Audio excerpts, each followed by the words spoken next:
What is up, theology nerds? This is Trip. And guess what? Today on Homebrewed Christianity, we have a visit from JC himself, Jack Caputo. And you may say to yourself, whoa, Trip, Jack Caputo, he's probably been on this podcast 15 times over the years. He has. But this episode is like none other. How is that? Two reasons. Number one, this is a part of the process, this series on artificial intelligence. Jack Caputo could be on here unpacking Derrida, the nature of deconstruction, looking at philosophy and culture and all that kind of stuff. Normally, we get going and go all sorts of directions. This one is about humanity, technology, artificial intelligence. So this is a different vibe, different question, different orientation, you say. But there's another reason this one's going to be different. Like none other, it's because I outsourced the hosting microphone to my partner in the Process This Artificial Intelligence series, Kester Brewin. That's right, author of Godlike, just came out, great books, you should get it, is talking with Jack Caputo. And this is why this conversation is completely different than the one I would have had with Caputo, even though I would love talking to Caputo, because they're both radical theologians. This is a chance to hear that radical theological perspective and what does it sound like when two of them get going, get vibing, get working around artificial intelligence. You'll also have heard Mike Morelli's reflection on Jacques Ellul, and what does that kind of tradition look like? Coming up, you'll hear from Ilia Dilio and how like Teilhard and Whitehead, what does that tradition look like when thinking about artificial intelligence? That's what we're doing with this series.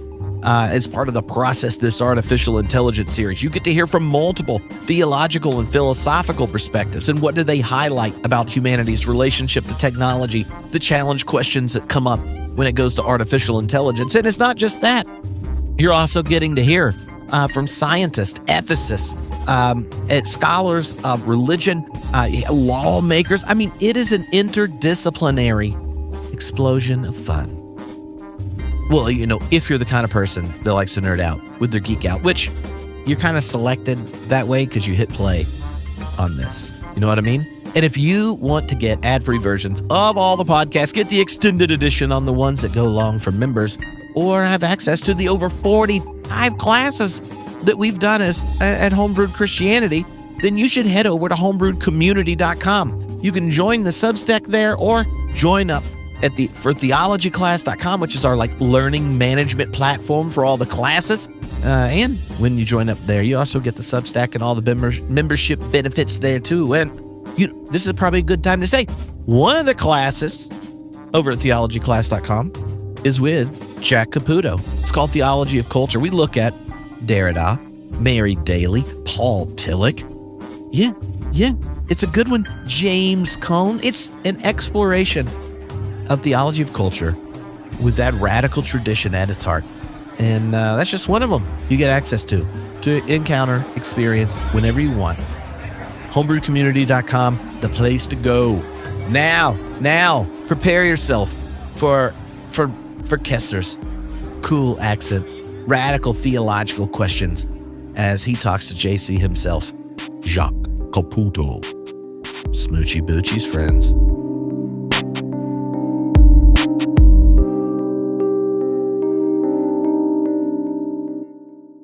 Hello, everyone, and welcome back to Process This series that Trip and I are doing on AI and theology and all the kind of stuff around that, partly inspired by my book, Godlike, a 500-year history of artificial intelligence.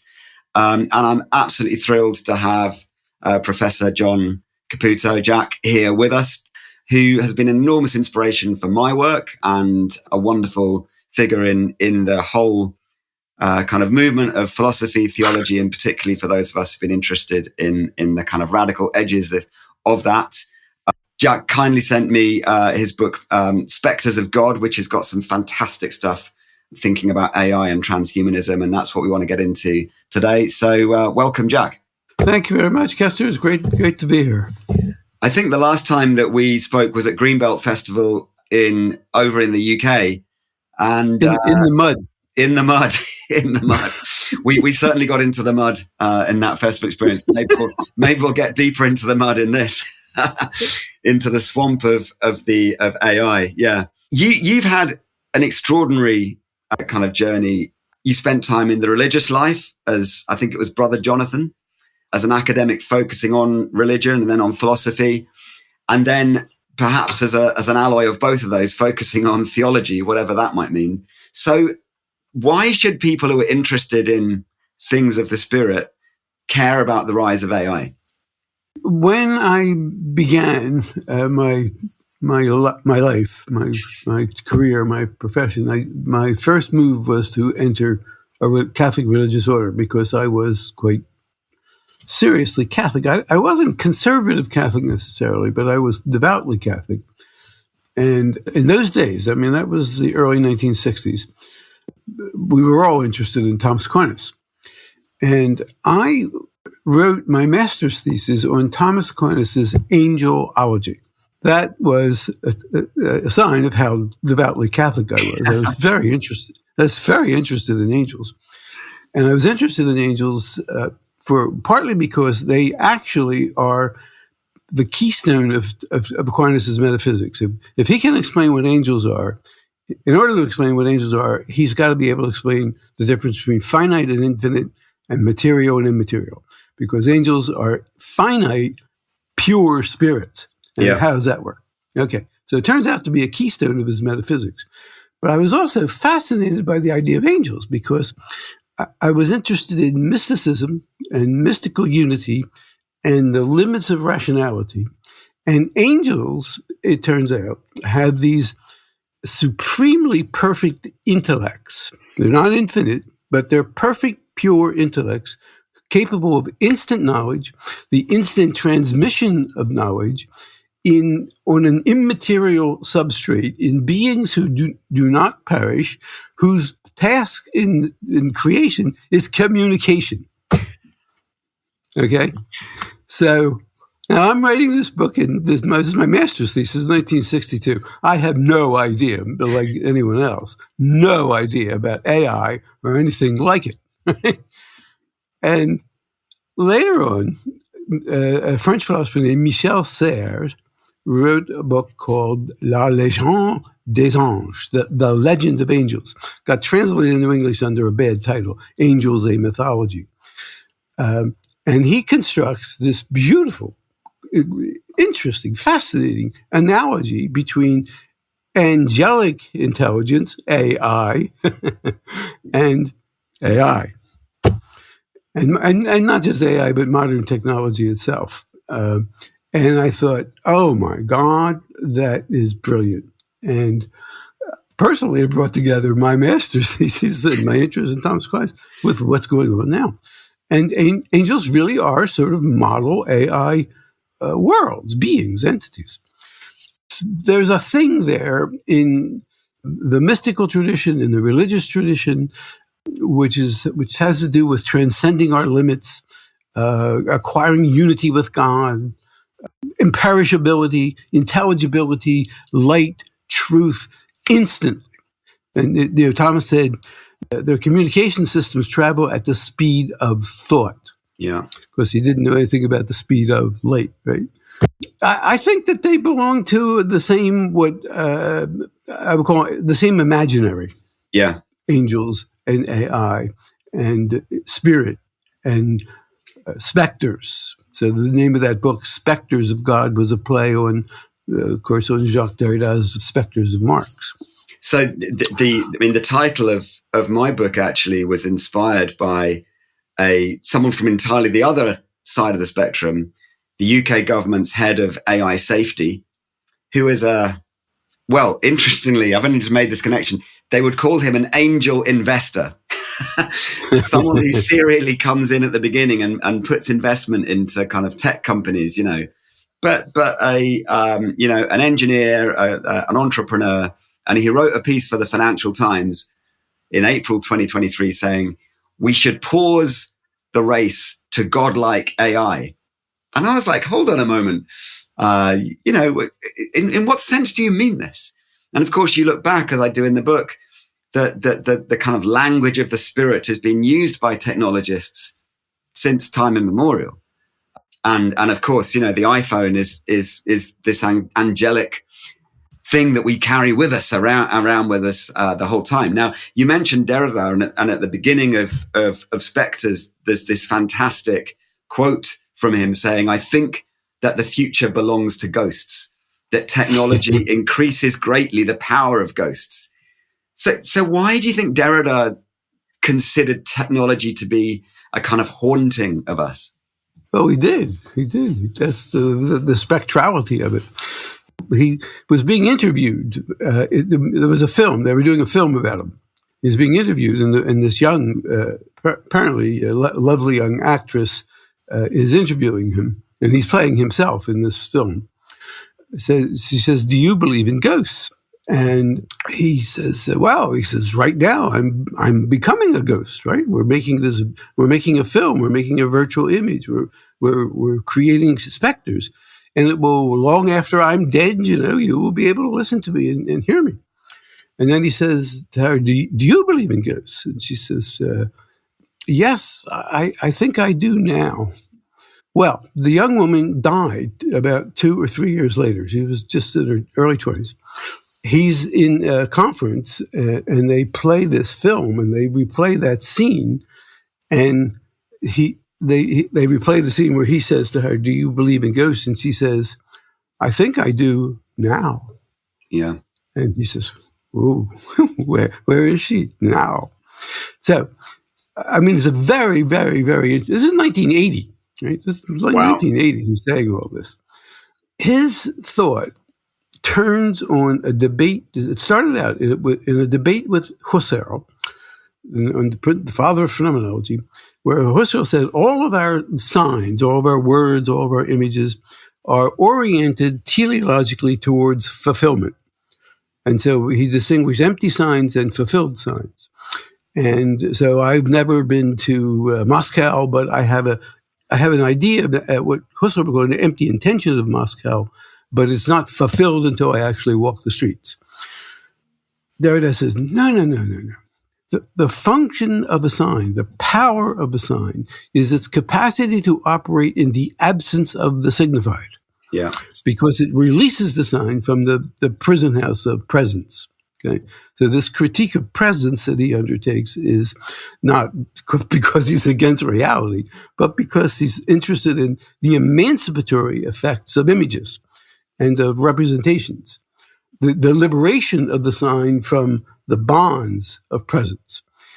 Now, he's at that point talking about the technology of speech and writing.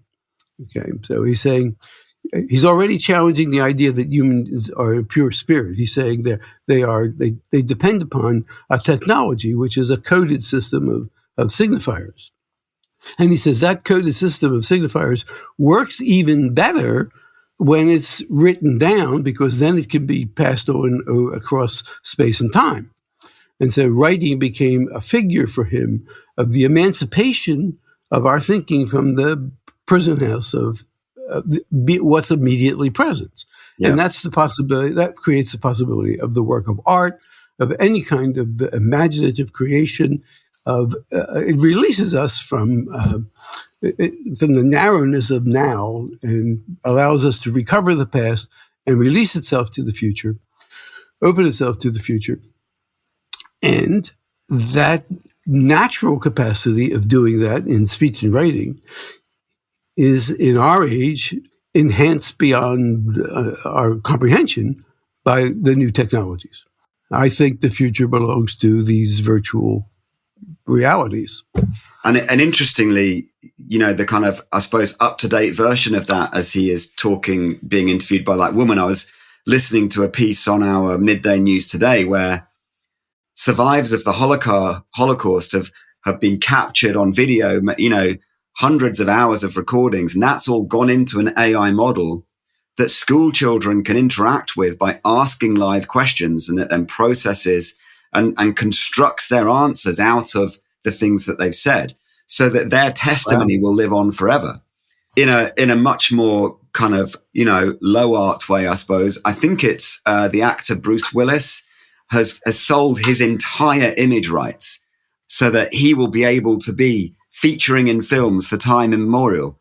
which is great if you're a Bruce Willis fan in some ways, but in other ways, it's kind of strange in terms of what's that doing for young actors who maybe want to be the next Bruce Willis. And now, well, we've always got Bruce Willis, and it will constantly be him acting for a very small amount of processing time. The film will become quite cheap to have Bruce Willis star in it, but starring as his own ghost in perpetuity.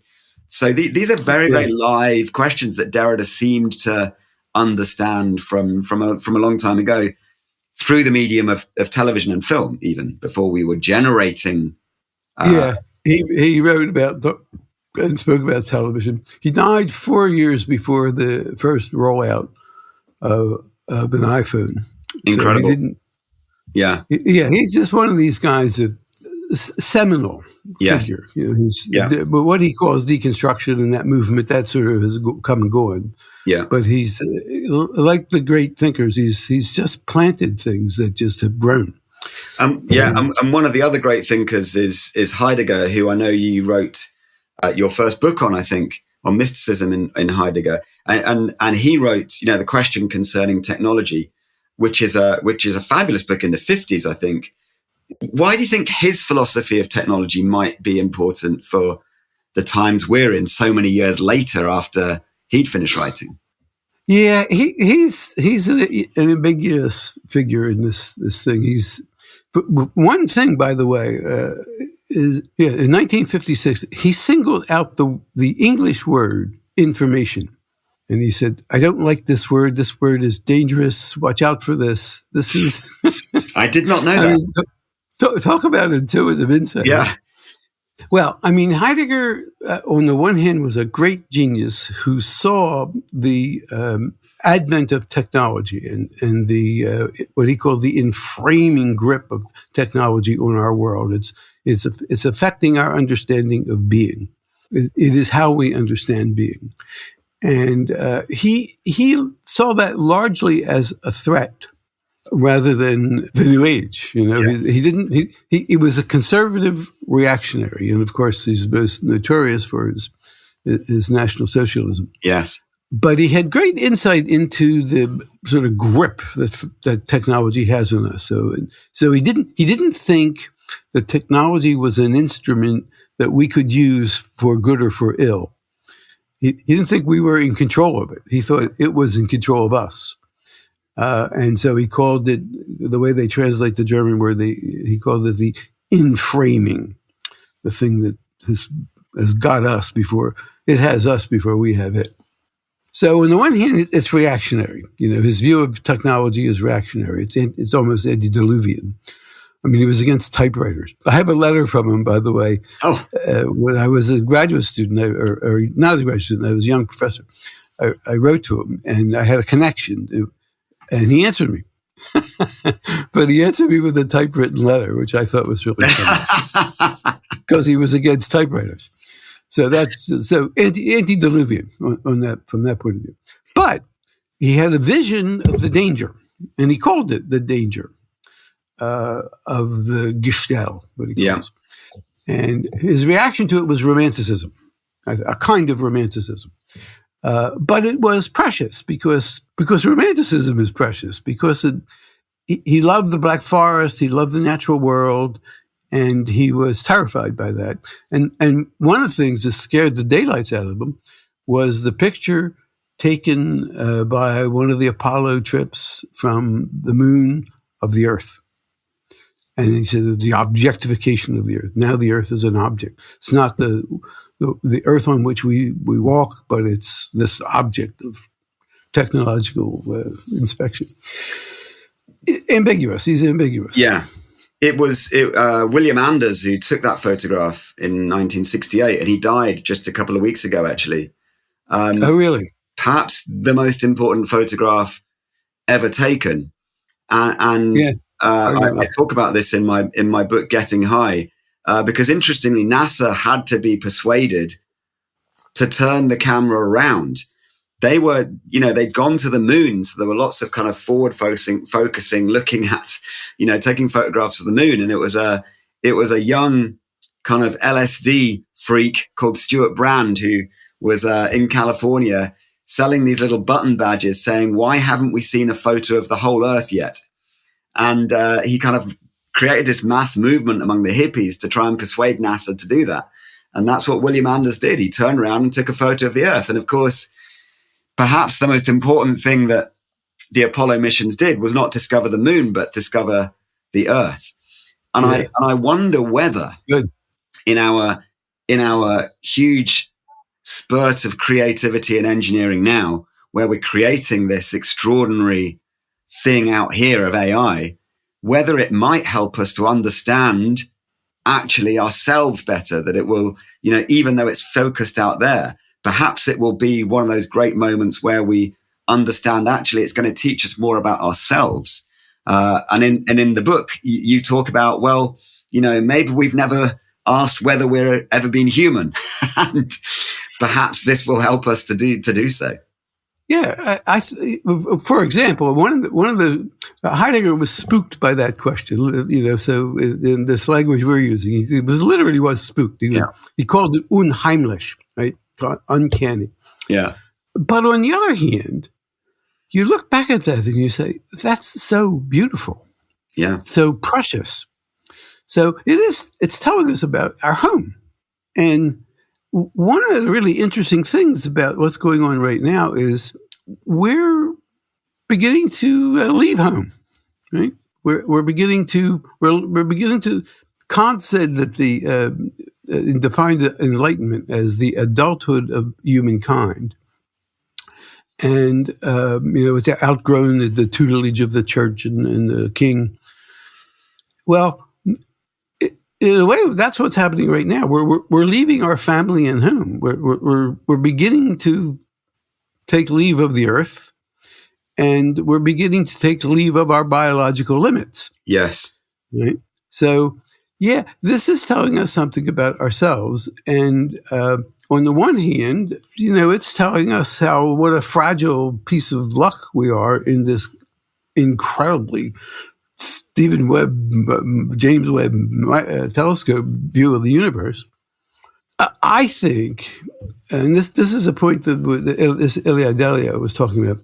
I think, and Donna Haraway does this too. She says it's breaking down the distinctions that we have lived by, the distinction between human and non-human, artificial and natural, matter and spirit.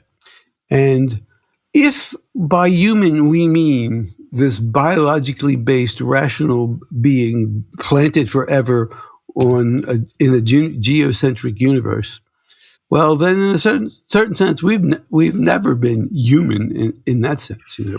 We are a piece of evolution, and what we've been calling human is just a flash freeze frame picture of a history that began 300,000 years ago, or however old they say our species is, and is headed who knows where. And if being human has to do with some kind of real separation from the rest of the biological universe and natural universe, then we've never been human. And artificial intelligence systems are advanced versions and artificial versions of what we are. And so is there, what is the real distinction between natural and artificial? What's artificial about anything made by human beings? Yeah. So interesting. That's our nature. Yeah. And you mentioned there about going beyond the biological, and you talk in the book about Ray Kurzweil, who the fantastic keyboard maker, who I talk about in the book as well. And there's a fantastic documentary that was made about him called Transcendent Man, which is on YouTube. And in that, he says, people ask me, does God exist? And I say, not yet. And this is the not yet for him is about genuinely exploring the possibility of being able to upload himself as a kind of digital online consciousness and leave the human body behind in this Moravec transfer that you talk about, this upload within the book. I mean, if he were able to succeed in doing that, in what sense would he have succeeded in becoming godlike? Or in what sense would he have succeeded in becoming perfectly human. Yeah, I mean, he would be, like Jesus says, living like the angels. It's this angelic model. And the Greek word that we're translating as angels in some of these texts is actually just a word for divinities. Yeah. I mean, another way to translate it is divinities in the plural, meaning beings who are imperishable and super intelligent and imperishable. And that's been a dream of humankind. I mean, and it's been thought of as something you acquire after death. Yeah. Becoming divine. And Saint Athanasius said, God became human in Christ in order that humans may become divine in and through Christ. And technology is saying, well, that's a good idea. Yeah.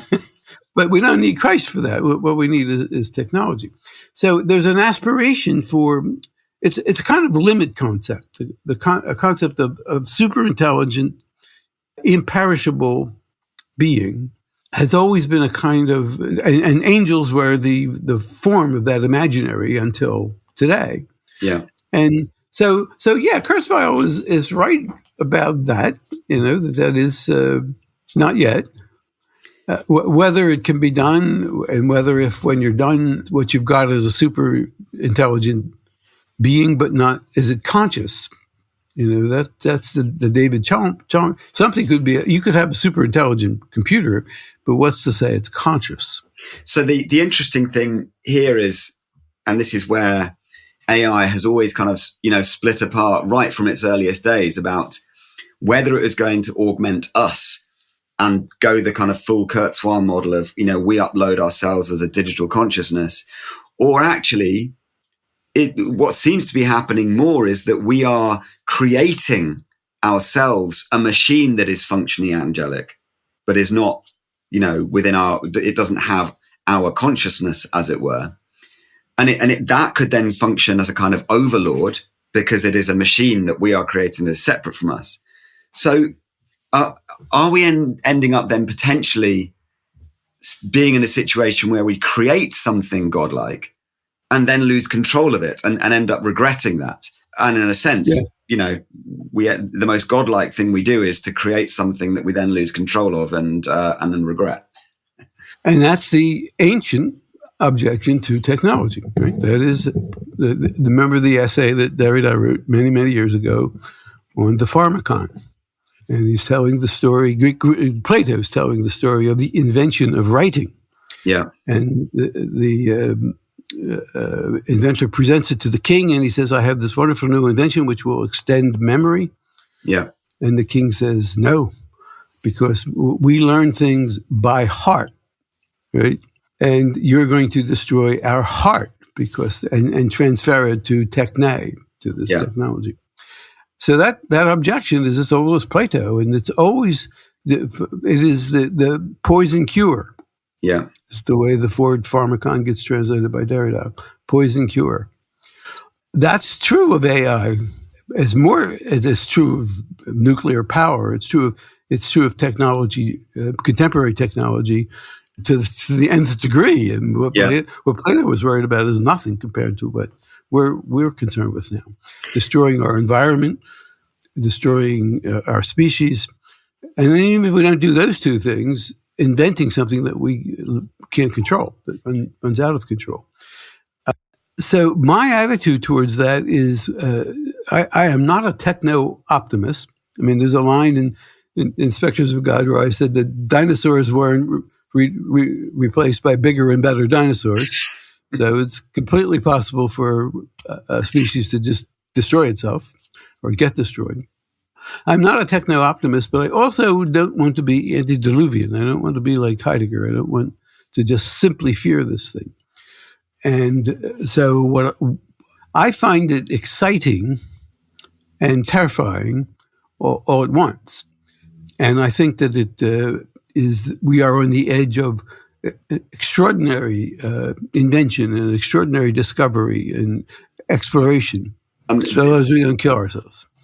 And this is why, because of the magnitude of where we're at, I've been very keen, as you know, and this was the motivation for writing the book, and others have chimed in, that actually we need those who have got the language of the largest things to be able to help us to deal with it. That's why I think, you know, theologians and philosophers are central to every debate about AI. And if we leave it to the engineers or just the economists, you know, we're in grave, grave danger, actually. And it strikes me that maybe this is what theology has been working towards all this time, is how to then deal with the invention of these large language models, you know, and the whole kind of Promethean thing and the explosion of the word and what have you. So this kind of marrying together finally of AI and religion as well. I mean, you say in the book, AI is not the problem and religion is not the solution. It's only the failure of religion as it presently exists that tempts us to turn to technology. And it's, you know, as you say, the two must find each other for the good of the whole earth. I'd love you to expand on that, about how AI and religion actually need to complete one another, which is really what I've been trying to argue for. Well, first thing I want to say is that I looked that up and I checked that out when you sent me that question, and I was quoting Ilya. You were, yeah. So apologies for simplifying, but I was quoting it. I was endorsing it. I was saying right on. The thing that has always interested me since I was a novice in a Catholic religious order was the mystical, and the relationship between rational thinking and the mystical. And by the mystical, I don't mean, you know, levitations and communications with celestial beings, and I don't mean anything like that. I mean our consciousness of classical mysticism, our consciousness of unity with God. And by God, I mean not a super being, a being somewhere, but a symbol of, the way I like to put it, quoting, and again, here I'm using Derrida again, what Derrida calls the possibility of the impossible.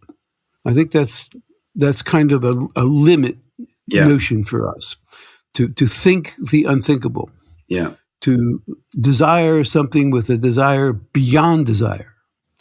So there's this moment of principle of excess.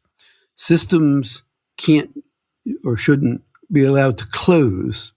They should always be open-ended in a kind of optimal disequilibrium. Our horizons are necessary in order to have orientation, but horizons need to be shattered. Yes. Like the Kuhn's notion of paradigm shifts. Copernicus's idea of, he didn't discover any new stars, he just said, stop thinking like that and start thinking this way. Think the impossible, not in the sense of a logical contradiction, but in the sense of something that shatters the current horizon of possibility. Yeah. Now, I think the idea of God is a focus imaginarius for that. I think that's what the idea of God, as it has evolved historically in the Abrahamic traditions. If you go outside the Abrahamic traditions, it's all completely different. But the way that name functions for us, I think, is as this principle of excess, this limit concept, the possibility of the impossible. Now, that means that reason, you don't. If you're interested in mysticism, you ought not to become an anti-rationalist. You ought to have a supple understanding and plastic idea of rationality. So that reason is what Schelling called ecstatic. That is, breached. Thinking is breached by the unprethinkable. That's always already there. So there's a fundamental, embedded, structural, in principle excess that thinking seeks but can't achieve. And that doesn't defeat thinking, that impels thinking, it generates thinking. So I see the sort of deep concept or central concept for me when I think about all this is the notion of the mysterium tremendum et fascinans. Otto's definition of that depiction of the divine. Yeah. Now, I think the notion of the mysterium, this mysterium tremendum et fascinans, is irreducible. And I think that the more that reason expands, the more that we get to know, the deeper the mystery. Yes. So if you think of religion in terms of the place where we cultivate this, create a zone of respect for the mystery of being and the mystery of our lives, and then you see technology as just one more effort of human beings to think the unprethinkable, to explore the unencompassable. Then, the Galileo probe, the Apollo missions, the James Webb Telescope is telling us about the unencompassable, and is opening our eyes to a mystery beyond imagining.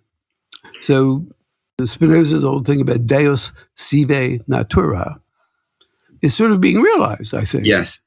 And natura is a lot more than Spinoza thought. It is not this, it's not this sort of Newtonian determinist system. It's quite, particularly when you look at quantum physics, of the smallest now, not the largest. The quantum physicists are saying, we don't know what the hell this is. We're just doing the calculations and doing the science and doing the experiments, and we're going to try not to think about what this is, because when you try, it doesn't make sense. And I love that. So I think religion is the home of the mysterium, and religion and science come together on that point. That's why you need humanists in the room when you're doing these things. One of the things I try and cover in the book is how that kind of true religion, or that true idea of technology as a tool that is open to all to increase the mystery, is complicated by the fact that AI is dominated by 4 or 5 major companies who are therefore introducing, and I kind of use the word carefully in the book, but a kind of satanic Lucifer, an oppositional empire structure, which distorts this idea by presenting to us a technology or a technological promise that we are going to be augmented by this use, or we are going to be expanded. But actually, the reverse is true, and the information flows, we are subservient to it. We are giving over our kind of inputs and data and allowing them to become more magisterial or whatever. So I wonder how you see, whether it's the market or the great oppressor or kind of empire structures that have influenced the way that religion interacts with people through time, whether you see those similar questions of those forces distorting things away from that wonderful vision that you've just expounded. Yeah, that's why I said I'm not a techno-optimist. I mean, the most vivid and palpable experience of the downside of all this is going on as we speak today, because this evening there's going to be a presidential debate in which an honest but aging man is going to have a debate with the Prince of Lies. Yes. I mean, if you want a Prince of Lies, there's the Prince of Lies. And the technology has so badly manipulated the debate and the public discourse that we really are in a world that Plato was afraid of, which is where the distinction between reality and appearance has disappeared. And nobody believes anything. Nobody trusts anybody. When you open your mouth, you can't assume that when someone else opens their mouth, you can't assume they're speaking the truth. Yeah, that's where we've gotten to, and technology has done that. I mean, they've taken images of Biden, spliced them, and made him look like he was bumbling around on stage, lost, and didn't know where he was going. And somebody had to help him back into the group to continue the conversation. This was when he was at the G7 a week or two ago. Yeah. So the most palpable experience I have right now is the complete degradation of political discourse in the United States and probably the rest of the world. But here, this democracy is circling the drain right now because of information technologies.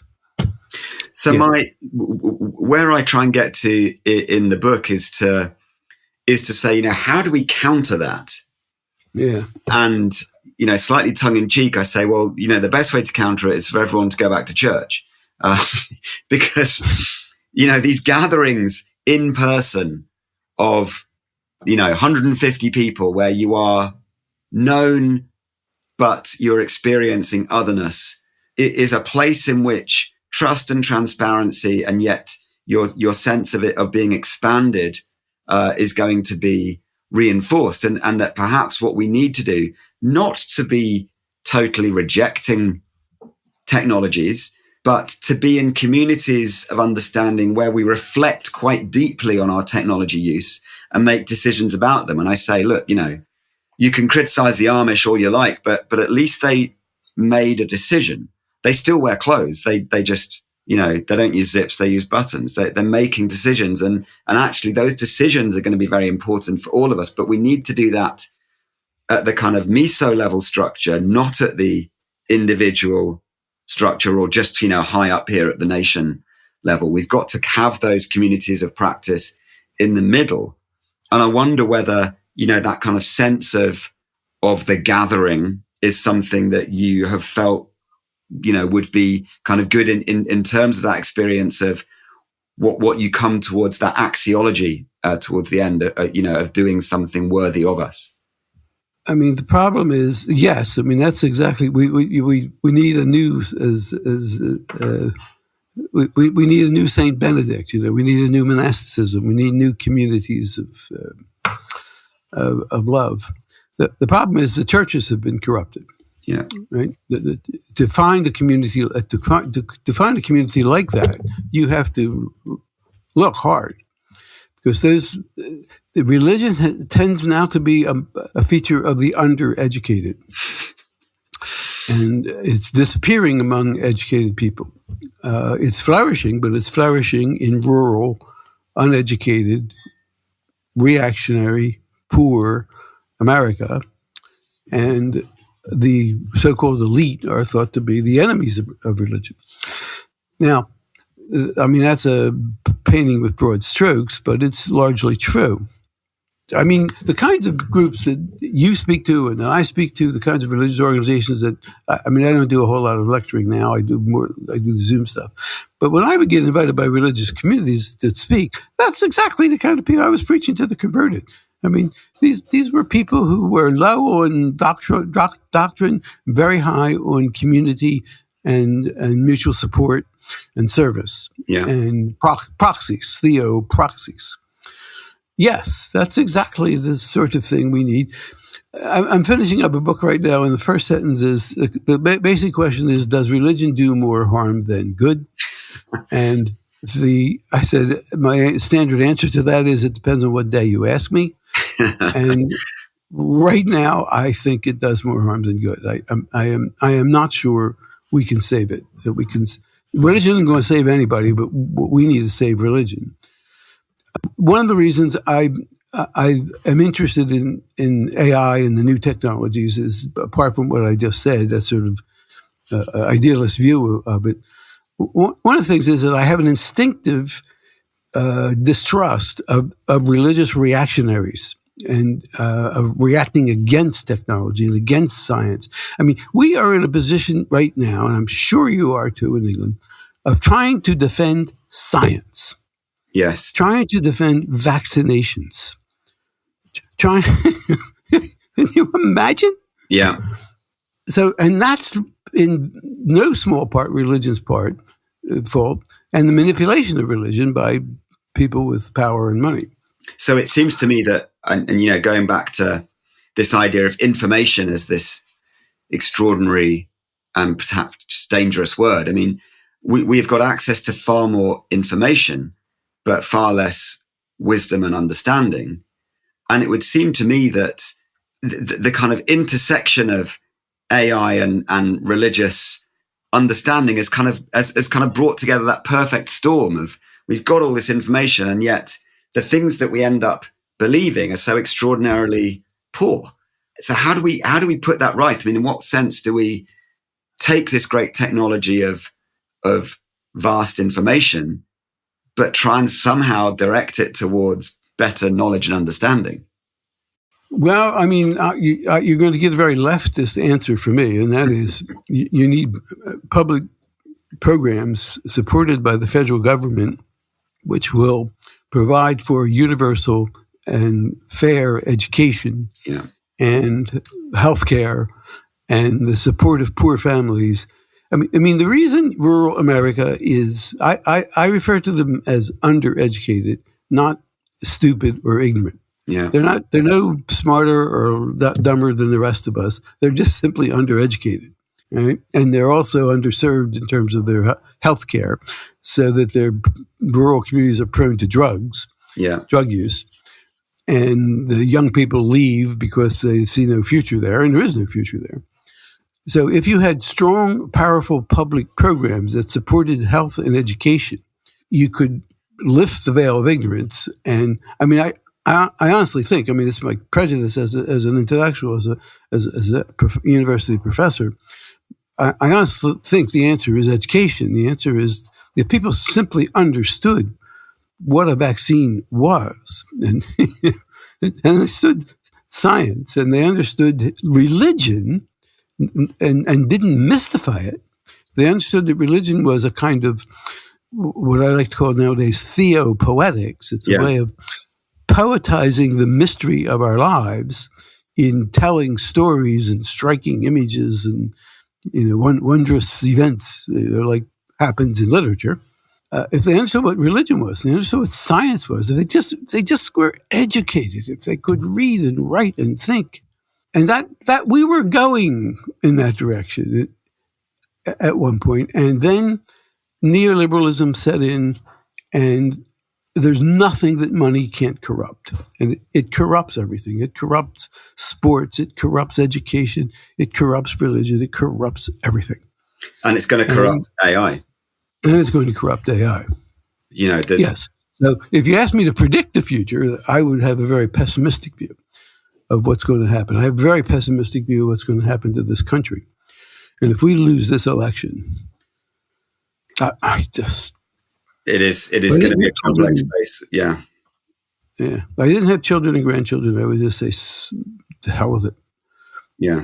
But it's yeah. So factually, predictively, I think that we are in troubled waters. But the idea of science and technology and religion, it's only bad ideas of religion, and as Ilya says, bad ideas of religion and the misuse of technology that pits them against each other. They shouldn't. They belong together. Yeah. You are more optimistic in the end of the book, where you talk about the ruinology and then you talk about this axiology. And I wonder if we could just finish up by you kind of outlining that idea that we do something worthy of us, as you say, in that kind of axiology. And I wonder if there is a way in which we can lean towards our understanding of technology as at each moment, whether that's an individual level, at a firm level, at a kind of policy level, of creating something that is worthy of us. And if you could outline your kind of more optimistic view through that kind of that prism of the axiology at the end of Spectres of God. First of all, the word axiology is a standard piece of philosophy, which just simply means value theory. Yeah. But Heidegger says, well, it's a lot more than that. If you go back to the original word axios, from which you get both geometric axioms as well as ethical values, he says the word axios means something that inherently commands our respect. Yeah. Something that it's not a product of our valuing it, but it's the other way around. It commands our respect, and so we value it because of itself. Yes, its commanding aspect. And so then there's a line in Gilles Deleuze in The Logic of Sense where he defines ethics as making ourselves worthy, axios, making ourselves worthy of the events that happen to us. Yes. Which is really beautiful. This is genuinely beautiful understanding of human existence. Making ourselves worthy of the things that happen to us. And Well, you know this pale blue dot thing of Carl Sagan? I love that. Yeah. And that's another picture, right? It's this, in case anybody doesn't know what that is this picture taken by, it was the Galileo probe, right? Or one of the Voyager probes, I can't remember, the Voyager probe that was... family photo of, out on the edge of the solar system, which took a picture from there in which there's this big stream of light crossing the galaxy and this teeny little dot. And Carl Sagan says, that's us. Yeah. That's us. That's everybody who's ever lived. All the heroes, all the villains, all the kings, all the paupers, all the lovers, all the lying politicians, everybody, that's us. Yeah. And he says that makes us appreciate our fragility in the universe. And he says, it should make us cherish this pale blue dot, as he called it, and deal with one another more kindly. Absolutely. Deal with one another more kindly. Now, that I think is a poetic, scientific, what I like to call cosmo-theo-poetic vision of our lives. Yeah. That we are commissioned by the stars to cherish this world, to deal more kindly with one another. And that extraordinary science intensifies that. So it's no longer our imaginary has to change. It is changing. There's no we don't have any choice about it. From the sort of geocentrism and even heliocentrism to a sense of a cosmic awareness of the mystery of things. And so I think the axiology and the science come together. And that's probably a great place to summarize and finish, in that Sagan, rather like Stuart Brand in 1968, had to spend quite a long time persuading NASA to turn the probe around to take that photograph, because it would take a little bit of energy, it would take a little bit of fuel, to turn the probe around to do that. And again, I think perhaps we could summarize by saying, look, we are pushing ahead into great new realms on the edges of our experience and of our horizon. But one of the things perhaps we need to do is to spend that energy to turn around and to look at one another at the human level, at the earth scale, as it were, in order that we might find that kindness to one another, and that to use the extraordinary mystery of these great machines and systems that we are building to actually act as a motivation and an energizer for our rehumanizing of our experience and our sense of who we are as one another. So thank you so much, Jack, for taking the time. And it's been really, really inspiring hearing your enormous universe focus itself onto this problem of AI. Well, it's been a pleasure. It's great to see you, and keep up this great work. I'm really looking forward to receiving your book. Amazon says it's coming today. It's an Amazon news. The algorithm is will serve us well. Yeah.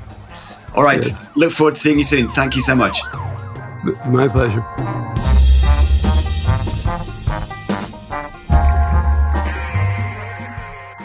Hey, you made it all the way to the end of the episode. Well, you know what that means? That means you're awesome. You and all the cool kids do like yourself, they share the brew, because the best brew is a shared brew. So share this episode with someone you think would enjoy it. If you love it, if you dig it, or if you go, whoa, I got a question I'd like to engage, then you should head over to the Substack. That is the easiest place to interact, reflect, connect, meet other people, send me your questions and feedback. And also, if you love it and you want to make it possible, then go to homebrewcommunity.com and you can find the ways to support the podcast, connect with community, and get access to over 45 plus classes we've done over the years. If you want to hang out in person, then come to Theology Beer Camp. October 17th and 19th in Denver, Colorado. theologybeer.camp. That's the URL. Come on out and nerd out with your geek out in the flesh.